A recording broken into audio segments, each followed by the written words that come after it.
Iya, pemirsa Anda masih menyaksikan Newsline dan untuk sosok inspiratif kali ini hari ini di Newsline ada siapa, Wi? Iya, hadir dari seorang polisi di Manggarai Timur, Nusa Tenggara Timur yang kerap membantu lansia terlantar, penyandang disabilitas dan juga warga kurang mampu. Iya, kita lihat sama-sama inilah Bribka Arsilinus Lentar atau dikenal dengan Polisi Arsi, anggota Polres Manggarai Timur yang bertugas di Pospol Benteng Jawa, ibu kota kecamatan Lamba Leda ini. Berkeliling kampung setiap selesai bertugas untuk membantu lansia disabilitas yang terlantar. Ayah 3 anak ini menyisihkan gaji untuk kemudian dibelikan sembako bagi warga yang tak mampu. Iya, salah satu warga yang ia bantu adalah Lucia Ueng, nenek berusia 85 tahun, penyandang disabilitas yang belasan tahun hidup sebatang kara di gubuk bambu tak layak huni di Kampung Ngendang, Desa Golo Muga. Dan tak hanya memberi bantuan sembako, pemirsa, Polisi Arsi juga menggerakkan beberapa instansi untuk menggalang dana dan membangun rumah layak meskipun sederhana untuk Nenek Ueng. Selain membantu Nenek Ueng, Polisi Arsi juga membantu membangun rumah layak huni bagi keluarga tak mampu lainnya. Aksi kemanusiaan Pak Arsi mendapat apresiasi dari banyak pihak. Ia berharap bisa bersinergi dengan pemerintah desa untuk bisa membantu lebih banyak warga menikmati hunian yang layak. Yang kami kenal adalah orang yang jiwa sosial, sering membantu masyarakat, kemudian sering membangun rumah yang layak untuk dihuni. Dan pemirsa, langsung saja kita berkenalan dengan sosok inspiratif Newsline hari ini. Ada Bribka Arsilinus Lentar yang sudah terhubung bersama kami melalui sambungan Skype. Selamat siang Pak Arsi. Ya, selamat siang. Pak Arsi, terima kasih Anda sudah menjadi sosok inspiratif kali ini di Newsline.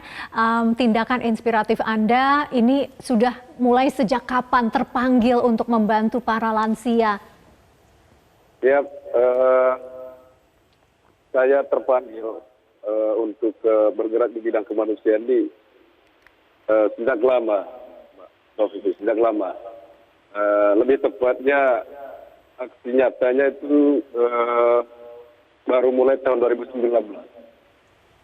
Dari 2009 ya Pak ya, berarti sudah cukup lama. Tapi Pak Arsi mendapatkan informasi mengenai warga yang kurang mampu, penyandang disabilitas, atau yang mempunyai hunian yang tak layak ini dari mana sih Pak? Sebenarnya kami di lapangan, saya sebagai Babin Kamtimas, kami punya tugas itu kan menjalankan tugas tambang. Tentu kami sasarannya adalah ke masyarakat-masyarakat. Dalam pelaksanaan tugas tambang ini, kami menemukan beberapa kondisi masyarakat yang memang sebenarnya butuh bantuan dari kita. Dalam hal ini, saya mencoba untuk mengangkat kasus soal rumah tidak layak huni dari Mama Paulina Labus dengan yang terakhir ini Ibu Lucia Ueng. Demikian, Bapak. Iya. Pak Arsi, waktu tahun 2009 itu titik baliknya apa Pak? Siapa yang benar-benar menggerakkan Bapak, melihat siapa waktu itu akhirnya benar-benar menggerakkan Bapak untuk melakukan aksi nyata? Mohon izin Mbak, bukan 2009, diluruskan bukan 2009, 2019. Iya. Jadi siapa waktu itu, titik baliknya apa waktu itu Pak? Sebenarnya waktu itu saya ingin menjelaskan sedikit kronologi sampai saya bertemu dengan Mama Paulina Labus, adalah orang pertama yang saya lakukan bedah rumahnya. Itu saya pertamanya melihat ibu ini sedang berada di satu tempat. Pada saat itu sedang menerima kegiatan beras miskin. Ibu ini saya melihat agak miris menurut saya karena dari sekian banyak orang yang paling tua itu hanya dia. Ya, dari situ saya mencoba menghampirinya, mendekatinya, kami berdialog, curhat layaknya seorang ibu. Dari situ saya mendengar kisahnya sangat menyedihkan. Selanjutnya pertemuan kami di tempat itu dilanjutkan ke rumahnya. Sesampainya di rumahnya, saya melihat rumahnya itu sangat tidak layak huni sekali. Sangat tidak layak huni. Dan sepertinya memang harus dibantu untuk mencoba membantu baik tembakonya ataupun rumah layak huni. Demikian. Oke, ya jadi itu titik baliknya. Berarti kalau dari penjelasan Anda di Manggarai Timur NTT, tepatnya di desa Anda ini banyak warga dengan potret di bawah garis kemiskinan, Pak. Seperti apa sebetulnya selain dari Anda gitu, instansi mana yang kemudian sudah memberikan bantuan terhadap mereka yang membutuhkan, Pak? Ya, untuk terkait dengan pembangunan atau bedah rumah layak huni dari beberapa masyarakat yang saya bantu selama ini, Mbak Siti, itu polanya adalah pola di samping menyisihkan uang saya secara pribadi, saya juga tentu tidak sendirian. Dalam kapasitas saya sebagai anggota Babin Kamtimas, tentu kesulitan di lapangan saya akan selalu berkoordinasi dengan pimpinan saya. Kebetulan waktu itu saya masih berada di Polres Manggarai. Sehingga waktu itu saya berkonsultasi dengan mantan Kapolres Manggarai, yaitu Bapak AKBP Livri Teni Latihan SIK.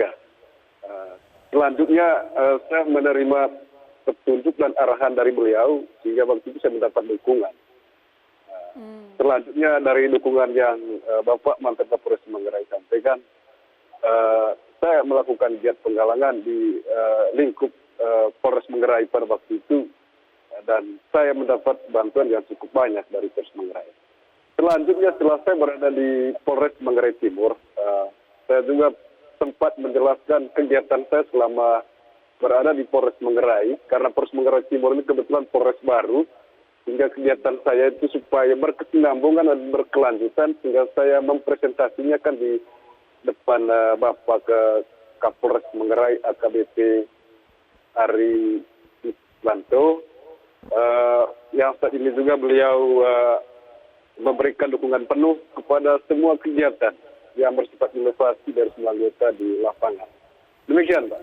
Iya, Pak Arsi, kalau Pak Arsi secara rutin terjun ke lapangan, kemudian bersentuhan dengan warga lansia, kemudian bisa membantu begitu ya, apakah ada di benak Bapak bahwa sebenarnya masih banyak lagi yang memang masih membutuhkan bantuan, dan kendalanya apa kalau ingin menjangkau lebih banyak lagi untuk dibantu begitu, Pak? Siap, terima kasih Mbak Siti atas pertanyaan ini. Saya berpikir pertanyaan ini justru mungkin dapat menggugah seluruh pemangku kepentingan. Dalam hal ini pemerintah yang lebih dekat dengan mereka adalah pemerintah desa. Bahwa kenyataannya memang banyak. Di Manggarai Timur kami punya, ini lebih khusus di kecamatan kami Lambaleda, lebih khusus lagi di dinas tugas saya, kondisi ekonomi masyarakat itu memang sangat lemah sekali. Lalu terkait dengan kendala di lapangan adalah soal infrastruktur jalan. Infrastruktur jalan ini juga berakibat kepada dampak dari kami sering melakukan belusukan atau kegiatan siap-siap.